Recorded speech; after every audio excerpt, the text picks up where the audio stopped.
everyone, it's Nina. Thanks for joining me today for a new video. Today I'm sharing two different cards that I created with the Simon Says Stamp limited edition spring kit. And these cards both feature Distress ink watercoloring. Now I know many of you probably love to use your Distress inks for ink blending and other inky techniques like ink smushing, because I certainly love to do that too. But another fun way that you can use your Distress inks is to use them like a watercolor. So I'm going to show you today how to do that, and also the images that I colored from the limited edition spring kit are perfect for this technique. So I'm going to start first by stamping those images. When you're stamping for Distress ink, no-line watercoloring, or any no-line watercoloring for that matter, you always want to make sure you use a light ink. So for that, I'm going to be using Antique Linen Distress ink, and I will stamp it twice, not necessarily because I had to, but because I wanted to make sure you could see the image while I was working with it. After stamping the images onto some watercolor paper, then I'm going to start pulling out my Distress inks. I picked out some blues to start. We're going to do the watering can, and I chose Speckled Egg and Weathered Wood for this. I'm mixing the two together as I work with them because I wanted that nice dusty blue, and pairing them together really worked well for achieving that color combination. As you notice, I did press them down onto my work surface, and this happens to be the Simon Says Stamp magnetic mat. This is a magnetic glass mat, and it's perfect for doing techniques like this because it's white, so you can see the color that you put on top because of course you're putting this onto a white surface. It's also slick, so that way you can pick up the color and they won't dry out while they're sitting here. I'm using a couple of different size brushes to help me achieve any detail that I want to add. I used the larger brush to color the main body of the watering can, but then I came in with a smaller brush and I'm starting to add some detail areas. In some cases, you'll notice I have some white areas left behind. That's because I'm trying to create the look of not just some highlights, but also some texture. So in those areas, I kind of let my brush get dry, and I just feathered out the color as best I could with a dry brush, and that's going to give me those white speckly areas. With my smaller brush, you'll also notice I'm adding some striations in spots for the watering can to make it look worn. Now I colored the water bucket that the gnome is holding in the exact same manner as the watering can. So I just repeated the same colors and also painting technique for that. I moved on to coloring the raindrops on the gnome image. Those I'm using some broken china for. I picked out a few different greens, bundled sage, rustic wilderness, and peeled paint. We're going to smush those onto our work surface next and start coloring in the leafy areas of the watering can. In this watering can, there are a whole bunch of tulips. So I'm going to start first by coloring the greens, and then I'll add in the color for the actual flowers. I like mixing up my greens because it adds a little bit of interest to the image, and it also allows you to throw in some darker color for some of the more contrasted shading that you want to add. So don't be afraid to add and mix colors together. It helps you create those colors in between that you really want to be able to throw in. I have a variety of pinks, oranges, and also yellow here, including the new saltwater taffy color. I'm using those colors to shade my tulips, and I will throw in a purple here too that I created from saltwater taffy and weathered wood and a little bit of shaded lilac. As you notice, when I'm doing the shading, I'm trying not to add a ton of water. That's because that'll let the ink stay a little bit more contrasting, and it won't run as much when you start trying to color in the different layers of the image. So something like the front petal here, and then you add color to the petal behind it. If you had too much water, those colors would run, but if you use just a light amount of water, then you'll be able to maintain the definition between each petal. For the gnome, I just added a bit of shading on his beard with a light amount of weathered wood, and then here I'm mixing weathered wood and saltwater taffy together to create a dusty pinkish purple color. That's the color that I'm using for his jacket. I thought that would match nicely with the color combinations that I used in the tulips. Originally, I thought I was going to use these images together in a card, but then I decided I wanted to make two separate cards. So that's why the colors on both images are very similar. But it worked out okay leaving it this way because that made the coloring go a little bit faster because I was able to color both images at the same time. For his hat, I did choose weathered wood, and I'm going to make sure I leave a nice area along the front there that's a little bit lighter, so that way it has a bit of dimension.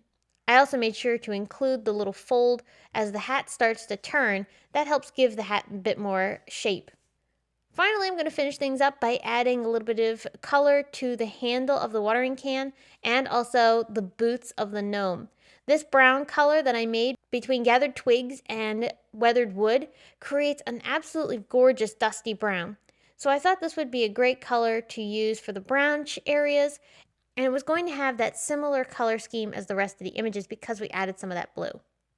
At the very end here, I'm taking many of the colors that I used in this project and I'm splattering them over top of my images. You don't have to do the splatter, but I like the texture that it adds to the images. Now on the gnome, I wanted to add some sparkle to the raindrops. It's going to give my final scene a bit more brightness and sparkle because we're going to add some really dark clouds to the image. So after covering those raindrops and also the water with the glossy accents, I'm going to use some glitter, two different types of glitter actually. One is from Simon Says Stamp, it's their unicorn dust. And then I'm also going to pull out some of this chunky clear glitter from Hero Arts. I'm going to sprinkle that over top too. So that gave me some really nice sparkly raindrops, and I'll do the same thing to the background. The background is being created from the large raindrop stencil from Simon Says Stamp, and I'm ink blending two different colors of distress ink through the stencil in the middle section of this panel.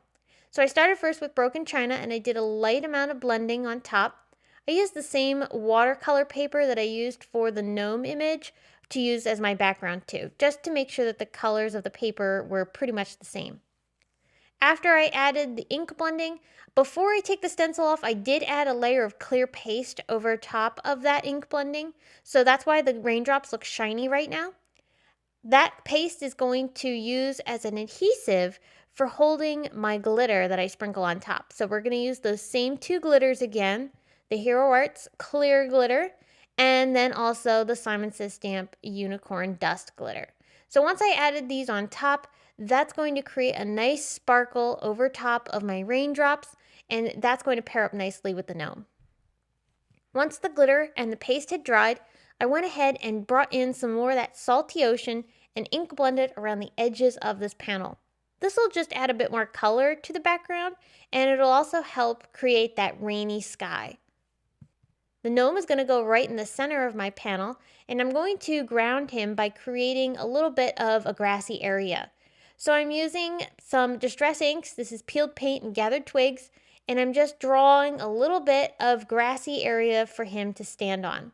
So this is nothing fancy, just scribbling on some color, and I'm throwing in some brown to create the look of some dirt. This is going to just give some interest to the ground, and it'll break it up and not be just totally green. Once I have it looking the way I want, then I'm going to come back in with more of those same two colors, and this time a lot less water to create some texture on top of the ground. So basically I'm stippling, adding little dots of color across this background, and that's just going to give me some texture down there. So I have my elements laid out on my card. I haven't glued anything together yet, but that's what I'm working on right this moment. So I'm starting first with clouds. These clouds I die cut from the Simon Says Stamp Night Sky die set. It's a set of clouds and a moon, some stars. But the clouds worked great for creating some rainy clouds that these raindrops are falling from. And if you notice, I cut them from a variety of gray cardstocks. I used fog, smoke, and also slate gray from Simon Says Stamp. The sentiment that's on this card is from the Gnome stamp set, and I stamped that and embossed it onto some black cardstock with white embossing powder.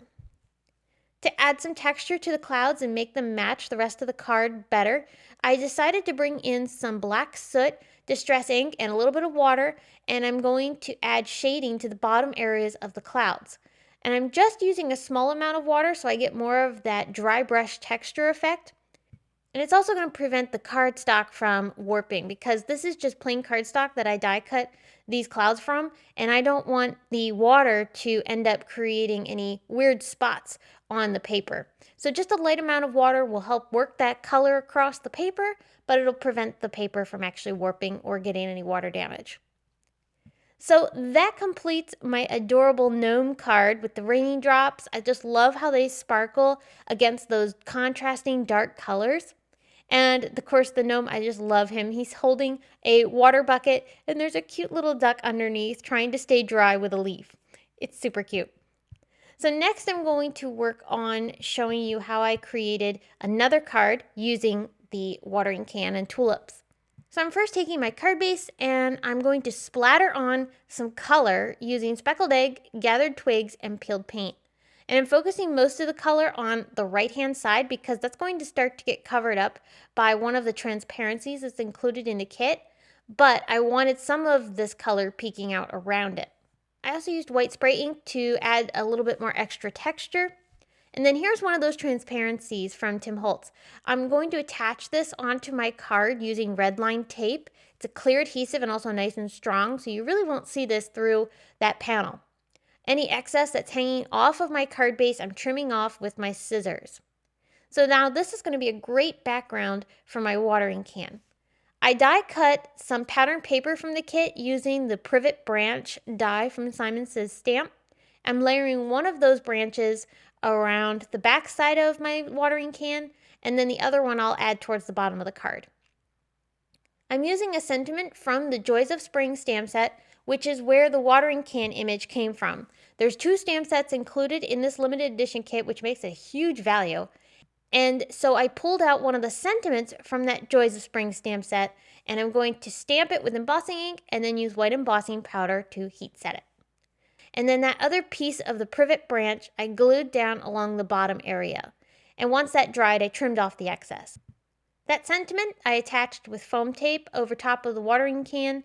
And then finally, I'm going to pull out some of these cute wooden stickers from Prima. This is the My Sweet collection.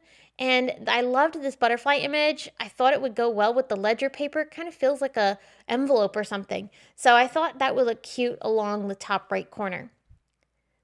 To add a sparkle element, I did bring in some sequins. These aren't part of the kit, but I just picked out some clear sequins from my stash and I'm gluing those around the watering can and the leaves. So that's my second card that I made from the watercolored images that we created using the limited edition spring kit from Simon Says Stamp.